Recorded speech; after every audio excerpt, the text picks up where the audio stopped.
Hello, this is Brian Underwood, Director of Lakewood Discovery Center. This video and activities are offered as part of the celebration of Kansas' birthday. When might that be? We became a state in January 29th, 1861, or to celebrate Kansas pioneers anytime. Today we're outside on the back dock of the Smoky Hill Museum with this combination corn sheller and grinder. I'll show you how they work in just a little bit, but I want to ask you a question. What did you have for supper last night? I'll give you a few seconds to remember and answer.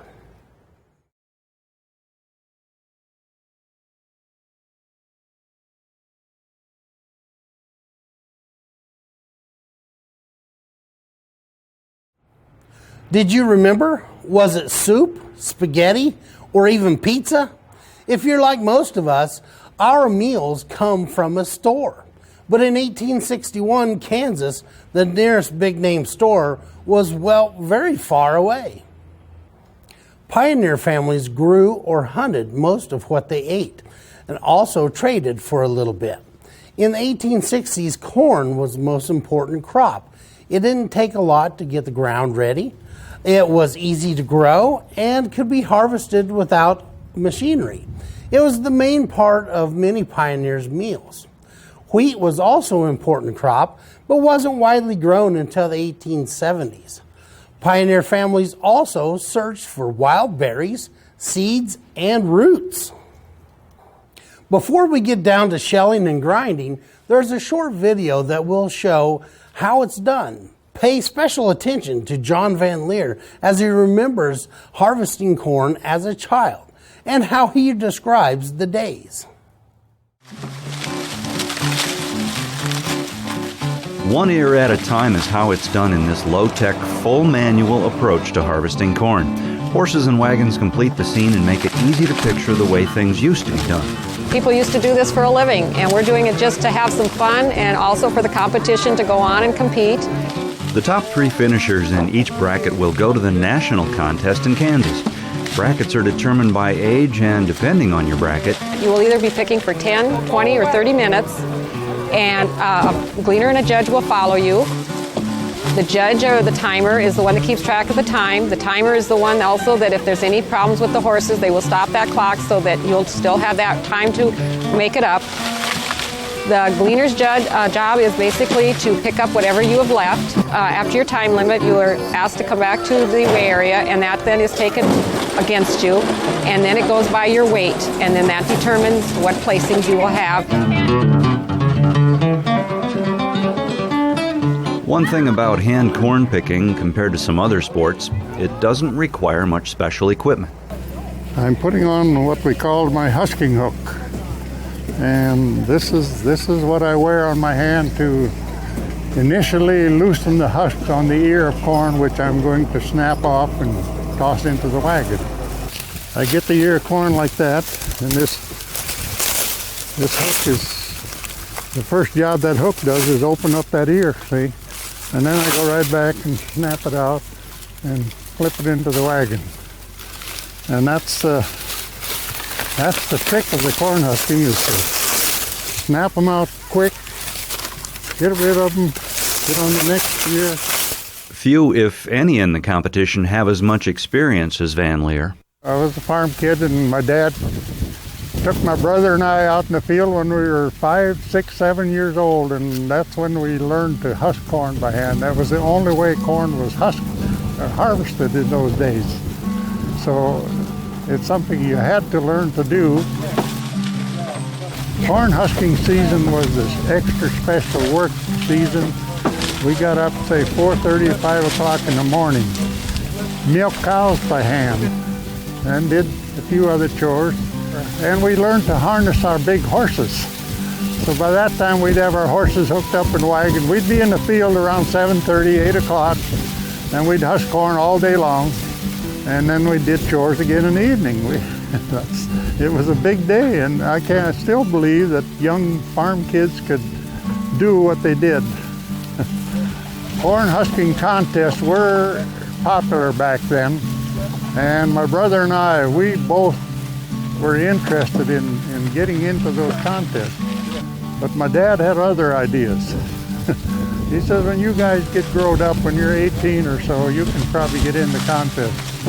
He says, until then, you work at home. But Van Leer finally did get into a contest, a lot of them as a matter of fact.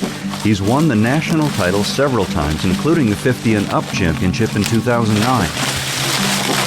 Van Leer's days of actually working at hand corn picking ended in the early 1940s when the first mechanical pickers came on the scene. And of course, nowadays, you see these big combines come through a field. One day they'll pick as much as what we probably picked in our whole season. The days of hand harvesting are gone, but for at least one fall afternoon in South Dakota, the sights and sounds linger on.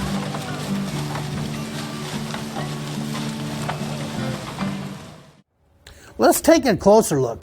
Here's an ear of corn with the husk. The video might make it look easy to remove this, but this husk is very strong and it helps protect the corn itself. Now, we also have the corn husking glove. You can see here some of the tools that they use to remove that husk, with one having the two or the one hook, and this leather also protects their wrists and helps you move through a day's work easier. We also have a model of a horse-powered corn grinder. These ears of corn show just how different they can be. Now let's get down to business and shell and grind some corn. Shellers and grinders come in a variety of sizes. Ours here is on the smaller side, but some were so large they had to be powered by horses. Each ear of corn has a smaller end and a larger end. We need to put the smaller end into the hopper and apply a little bit of pressure and turn the crank or the flywheel. See what's happening? The corn is being peeled off the cob by the gears that have teeth or tines on them. The kernels go into this drawer and the cob is tossed to the side. Let's do that another time or two. This time, watch what happens to the cob. This machine may not have electricity, but it is very powerful and can be dangerous. Let's do one more. Now, shelling 3 or 4 ears of corn may seem like fun, but imagine doing this day after day. Let's grind the corn. I'll take some of the corn that we just shelled and put it here in the hopper. Turning the handle or the flywheel, it pulls some of that corn down into the grinder. As we spin the handle, it pulls it into these teeth, which are very sharp. Now the ground corn comes out down into the drawer. If you want to make it finer, for instance, if you're making corn flour, just put the cracked corn through again. Pioneers would even have a different disc that they'd replace here to make it a finer, softer grind. Very soft to the touch.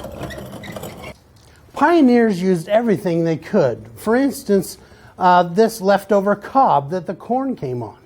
This might be used as kindling to start fires every day. This could be used as cob jam. Pioneers even used this as toilet paper. Corn is used in a lot of different things. The kernel or cracked corn can be used to feed cows, pigs, chickens, and even birds. The corn flour, of course, can be made into just about anything, it seems. And some things are very surprising. Remember John Van Leer from the video that we watched? He talked about working as young as 5 or 6 years old. He got up around 4 a.m. To do his chores and was out to the field harvesting around 7:30 to 8 o'clock in the morning. He'd work all day just to go home to do more chores. For some, that might be fun for a day or two, but for pioneers, they grew corn and went all through the fall harvest, commonly for a month or maybe more. After the harvest, they'd still do their shelling, and while some of the pioneers took their corn to the mill, others would do it themselves. For this activity, imagine being a pioneer family. What you're doing is important, helping your family and supplying corn or flour to eat or sell. But it takes a lot of your time, almost all of it, to harvest, shell, and grind the corn. Use your paper to write, describing what it would have felt like to be your age during corn harvest. What would 4 in the morning look like? What would it sound like? Remember the sounds from the video. Is that what you would hear? What would you feel like working so long? What would you miss doing the most? Do you think you would miss out on anything? Pause this video for 10 minutes to write and start it again, or wait 5 seconds for the conclusion.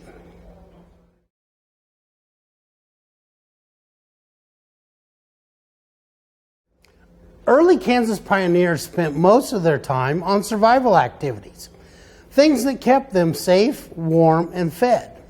Kids played an important part in these activities by working in the cornfields, harvesting, shelling, and grinding corn.